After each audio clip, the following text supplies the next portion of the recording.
dareenkayga wallaahi aad iyo aad aan u faraxsanahay waa guul maaragtay u soo hoyatay Soomaalida dhan oo degan xaafadda Mombasa waa markii ugu horeysa aan yeelanay MCA after the constitution si loo ansixiyay kadib Soomaaliya ma helin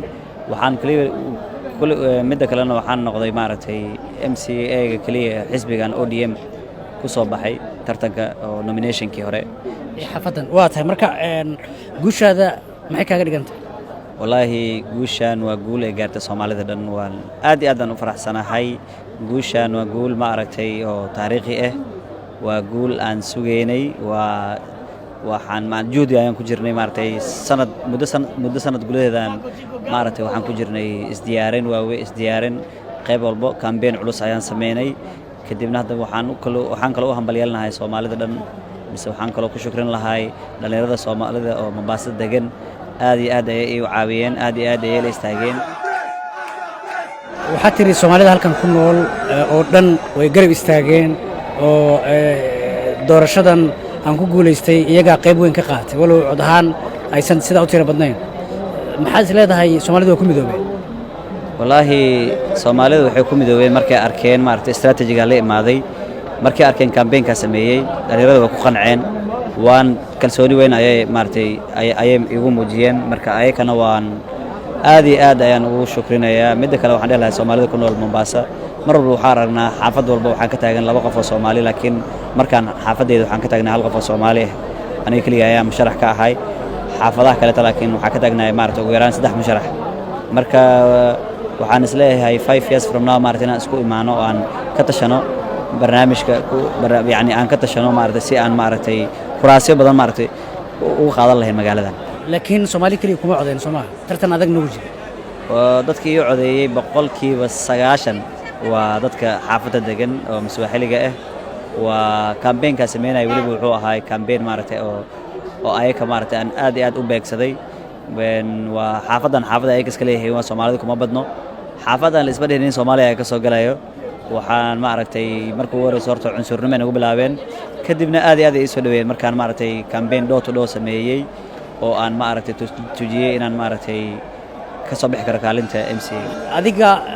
Cabdiraxmaan oo ganacsada tahay maxaa kugu dhaliyay inaad siyaasadda ku biirtid oo aad kursigan caawa ku guuleysatay aad u tartantay wadankan hadaad maaragtay kursiga siyaasadda hadaad maaragtay kursiga oo wax lagu qabsanayo aad fadhin si walba laga yeelan karaa ganacsatada waliba maartay dhibaato waaweyn oo maartay mareena jiro oo waxaan u baahanahay maartay qof la matalo anigana waxaan istusay inaan noqon karo qofkaas waxaan isleeyahay waa kursi loo baahan yahay Soomaalida loo baahan tahay cod inay ku yeeshato magaaladan Mombasa degaan ay ku leeyihiin ganacsiga ku leeyihiin marka ma caqabado soo wajahay ganacsatada Soomaalida ayaa kugu dhalisay oo adiga lafaantaada ka mid tahay inaad halka kursigan u istaagtay run ahaantii caqabado oo maartay Soomaalida gaar ahaan u soo wajahday kaliya ma ahan waxaan maaragtay ee muuqatay meeshan maaragtay in maaragtay loo baahan yahay hogaamiye oo keeno isbedel hogaamiye oo maaragtay keeno development keeno marka waxaan isdhahay markaan isdhahay ummadana way aqbashay marka waa saas ayaan leeyahay Cabdiraxmaan waxa jirta siyaasiyiinta in lagu eedeeyo markii ay xil doonayaan in ay dadka ballanqaadyo aad u tiro badan u soo bandhigaan oo markii ay guuleystaan kadibna ay albaabada ka xirtaan dadka soo doortay adiga taa maxaa kaga duwanaan doonta aniga dad la fiiriyo maartay ballanqaadyada sameeyay waa ballanqaadyo maartay oo macquul ah oo waliba uu sameyn karo qofka MCA u taagan dadka waxaan ka ballanqaaday manifestogeedana waa la akhrin karaa meel yaala waa waxaan maartay isleeyahay waa 5 sano gudaheeda ayaan maartay ku fulin doonaa haatan waad guuleysatay markii dhaarta kadib xafiiska tagi doontaa maxaa ugu horeeyay waxaad ka qaban doontaa shaqada ugu horeysa meeska ii taalo waxa waaye maartay inaan baarlamaanka geeyo mooshino ku xil saaran maartay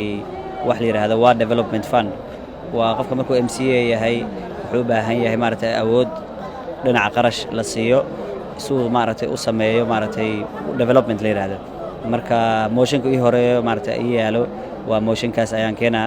kadibna marka waxaan fiirinaynaa sida dhalinyarada maartay